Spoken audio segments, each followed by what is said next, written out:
Hello everyone, welcome back to the show, and in this video we're going to be doing a review for Black Adam, which came out in 2022. As you probably know, this is part of the DCEU, and Black Adam is a villain from Shazam, but instead of having him as a villain in a Shazam movie, which would have been really cool, they had him in his own movie, which I think kind of actually works in some ways. So to just hop right into the review, I think that the story overall is pretty good.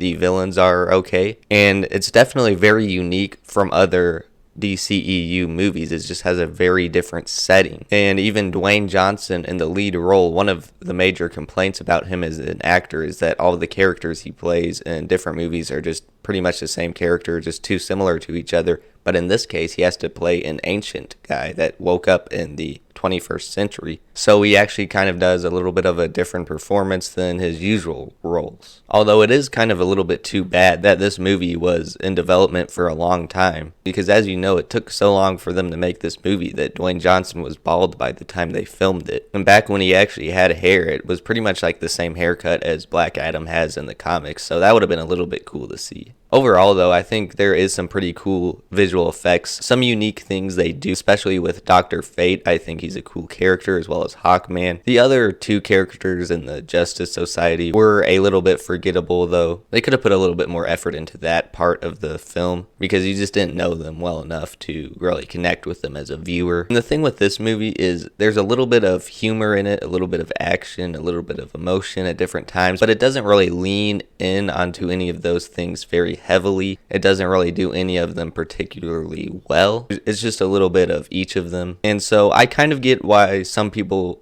find the movie to be boring. I don't really even think it's a problem with the pacing. It's just that those things kind of make it seem a little bit awkward. So there is a good chance you could find this boring, but there's also a good chance that you could definitely get into it. And there is another problem that should be worth mentioning. The normal human characters that aren't superheroes in this movie, they're introduced very early on, and I feel like you don't really start caring about them until the middle of the movie at least. I just don't think they were introduced in a very good fashion. You really understand what's going on in their lives, or why you as a viewer should care about what happens to them. But when you get towards the middle and then the end of the movie, you definitely kind of have a better understanding. So overall, I wouldn't say it's bad at all, but it's also not fantastic. So on the scale of 0 to 100, we'll give it a 72%. And if you're a fan of other DC movies, you might be interested in this. It may have failed at box office, but at least The Rock and Mr. Beast played rock, paper, scissors and donated money to charity. And there's also a Fortnite collab. But anyways, that's kind of irrelevant. As always, thank you guys so much for watching. If there's a specific movie you would like me to review, just let me know in the comment section down below, and I will see you guys in the next one.